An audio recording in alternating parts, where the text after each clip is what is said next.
Jadi kan kemarin saya sudah menyampaikan apa yang disampaikan Pak Ahok.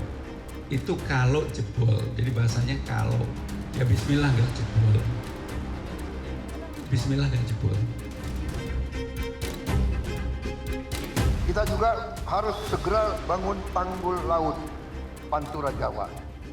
Untuk selamatkan pantai utara Jawa, segera akan kita mulai membangun tanggul sepanjang 535 km. Ini akan selamatkan 50 juta rakyat kita. Ini mungkin membutuhkan waktu. Perhitungan kita mungkin ini butuh 20 sampai 25 tahun. Tapi kita tidak boleh ragu-ragu. Minimal kita mulai sekarang. Nanti ada generasi-generasi yang akan selesaikan. Perjalanan 1000 km dimulai oleh satu langkah.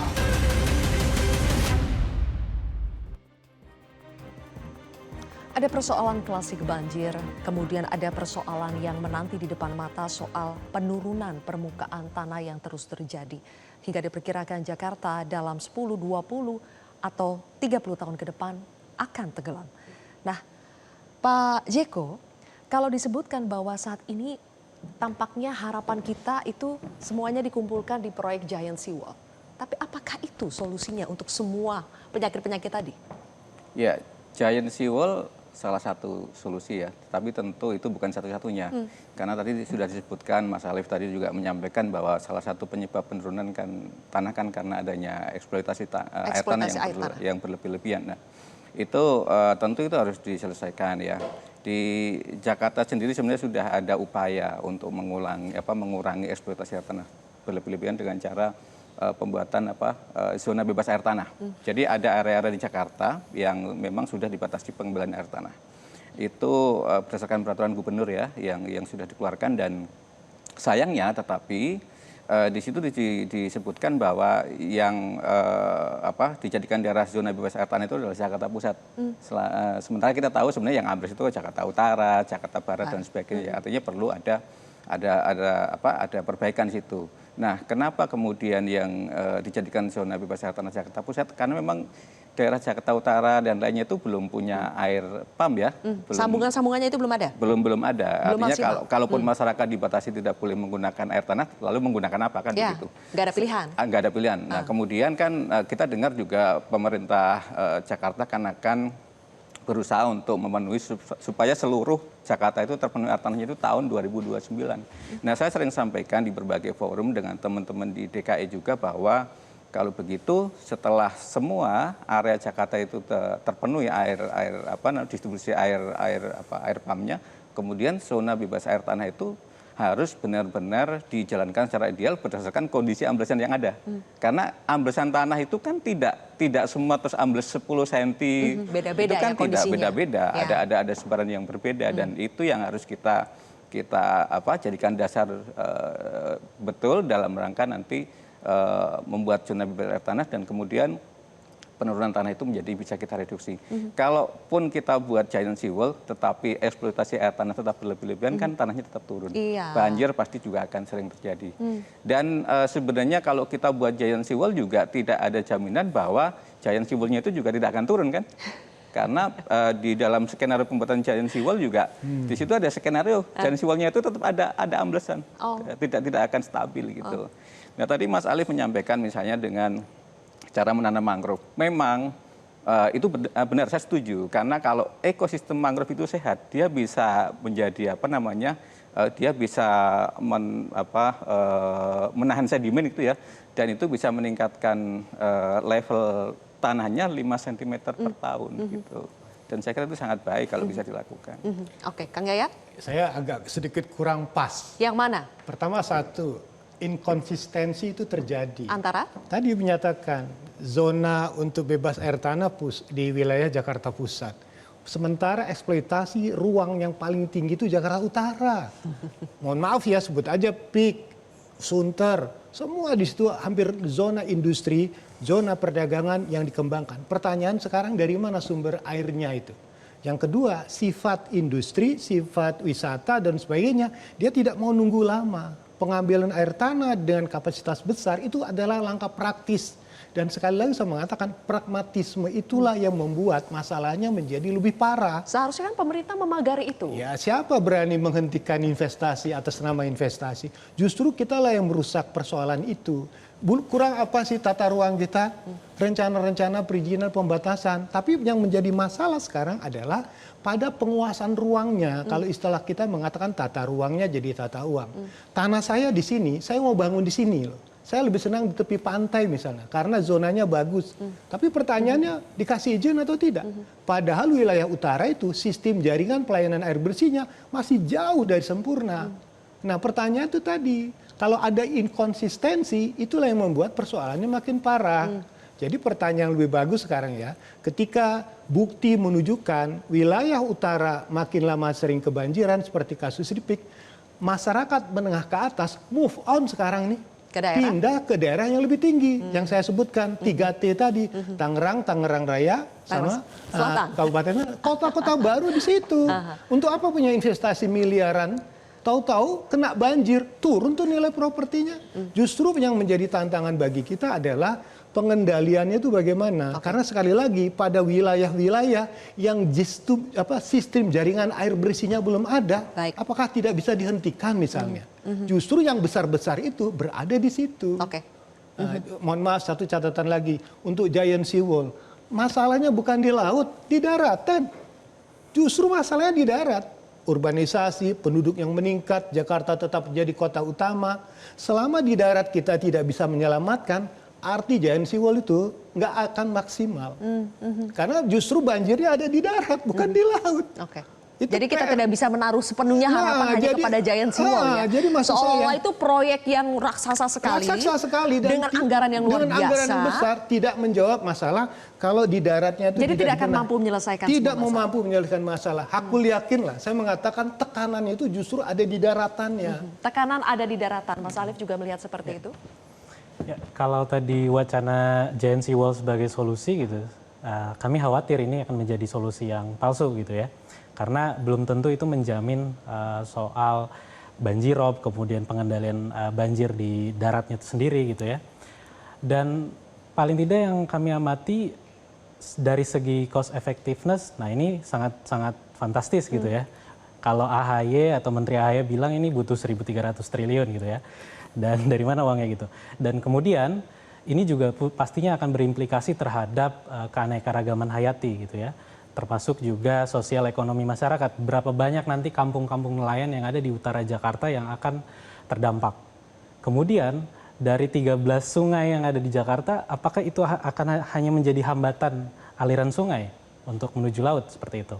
Dan menurut kami solusi yang paling tepat adalah yang harus didorong adalah solusi berbasis alam atau nature based solution tadi. Kami melihat pergub soal perlindungan dan pemanfaatan mangrove pun masih mangkrak dikeluarkan oleh Pemprov DKI Jakarta gitu ya.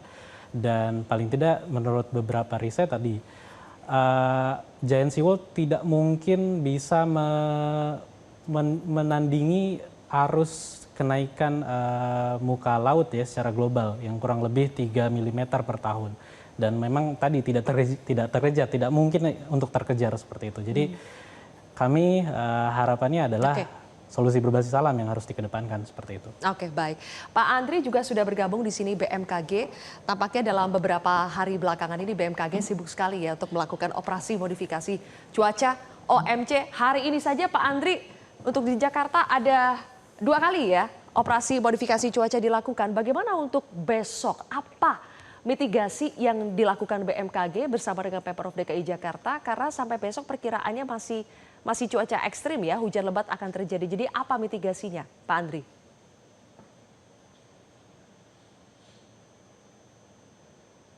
Betul Mbak Zilvia ya, besok Jabodetabek masih berpotensi hujan cukup ekstrim ya.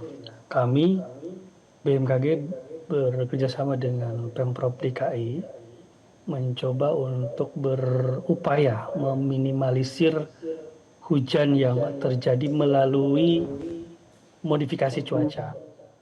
Namun perlu dicatat bahwa modifikasi cuaca ini bukan berarti untuk menghilangkan atau menghentikan hujan sama sekali. Ya. Jadi modifikasi adalah untuk menurunkan intensitas curah hujan. Jadi kajian kami rata-rata sekitar 30% penurunannya. Dan tentunya ini harapannya dapat menekan dampak yang ditimbulkan, terutama risiko banjir dan juga genangan yang diakibatkan oleh tadi meningkatnya intensitas curah hujan yang terjadi. Demikian Mbak Sylvia. Hanya 30%, tapi sejauh ini sebetulnya bagaimana sih? Apakah modifikasi cuaca itu ditaburnya itu di mana itu supaya untuk bisa mengurangi atau pusatnya itu di mana Pak Andri, supaya kita tahu sebetulnya itu ditabur di mana? Apakah di situ sudah titik yang dirasa paling tepat untuk bisa mengurai? Jadi modifikasi cuaca memang dilakukan dengan cermat ya, melihat dinamika atmosfer yang terjadi. Secara real time kami pantau melalui radar cuaca dan satelit BMKG, di mana di wilayah-wilayah yang artinya berpotensi meluas intensitas curah hujannya. Jadi kita coba akan luruhkan lebih dulu sebelum menguat ataupun sebelum awan-awan hujan itu meluas. Jadi artinya di sini ada langkah-langkah mitigasi untuk tadi meluruhkan hujan secara lebih dini, dan juga terus kita lakukan dan juga kita akan prediksi dalam misalkan beberapa jam ke depan di wilayah A, B, dan C yang kami pantau dari radar cuaca. Kemudian kita lakukan penyemaian tadi seeding di wilayah-wilayah yang kita prediksikan akan terus menguat pertumbuhan awan-awan hujannya. Namun di masa yang puncak musim hujan ini saya kira ini akan challenging sekali, sangat-sangat berat karena kan sel-sel awan hujan terus bertumbuhan ya. Artinya tentu modifikasi cuaca yang kami lakukan hanya sebatas untuk mengurangi intensitas yang terjadi. Apabila juga ini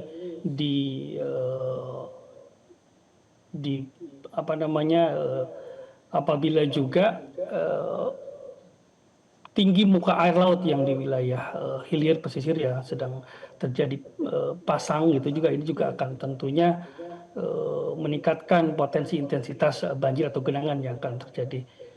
Nah, oke. Demikian, Mbak. Baik, challenging sekali ya Pak Andri ya. Apakah termasuk challenging soal anggarannya Pak Andri sampai sekarang? Anggarannya cukup tidak itu kalau kita harus melakukan operasi modifikasi cuaca mungkin sampai bulan Februari nih Pak? Ya, kalau dari potensi hujan ya secara periode ya, artinya Januari ini kan merupakan puncak-puncaknya musim hujan di Jabodetabek ya. Kemudian akan berangsur-angsur nanti mulai melandai di bulan Februari. Tentunya modifikasi cuaca juga dilakukan dengan cermat, dievaluasi dan juga sangat-sangat situasional. Artinya ketika memang potensinya menguat dan tentunya juga ini kita akan lakukan, lalu juga apabila memang sama sekali tidak bisa dilakukan karena terlalu masifnya awan-awan hujan mungkin juga kita tidak lakukan. Jadi saya kira itu yang yang saat ini bisa dilakukan konteks dalam rekayasa ataupun modifikasi cuaca ya. Jadi mohon untuk dapat dipahami bersama, artinya bahwa modifikasi cuaca tidak sepenuhnya benar-benar menghentikan hujan atau sebagai langkah yang tunggal ya, artinya yang langkah tunggal untuk memitigasi potensi bencana. Ini hanya sebatas untuk bagaimana menurunkan intensitas curah hujan. Misalkan ketika diprediksikan sangat lebat, mungkin bisa kita turunkan menjadi lebat. Lalu ekstrim mungkin bisa hanya sangat lebat, sehingga dampak yang ditimbulkan dapat ditekan. Yes, itu mungkin poinnya di situ Mbak Zilvia. Baik. Pak Andri, mudah-mudahan usaha-usaha BMKG betul-betul bisa mengurangi ya dampak dari cuaca ekstrim ini. Terima kasih ini Pak Andri sebagai sudah bergabung. bagian dari upaya, Ya. Mbak Sylvia. Ya, terima kasih telah mewanti-wanti kami. Semoga masyarakat bisa waspada dengan informasi ini. Terima kasih Pak Andri sudah bergabung di Kontroversi. Dan pemirsa, kami masih akan ada satu segmen lagi untuk membahas jadi apa solusi jangka pendek, jangka menengah, dan jangka panjang yang bisa diambil untuk menghalang Jakarta karam sesaat lagi.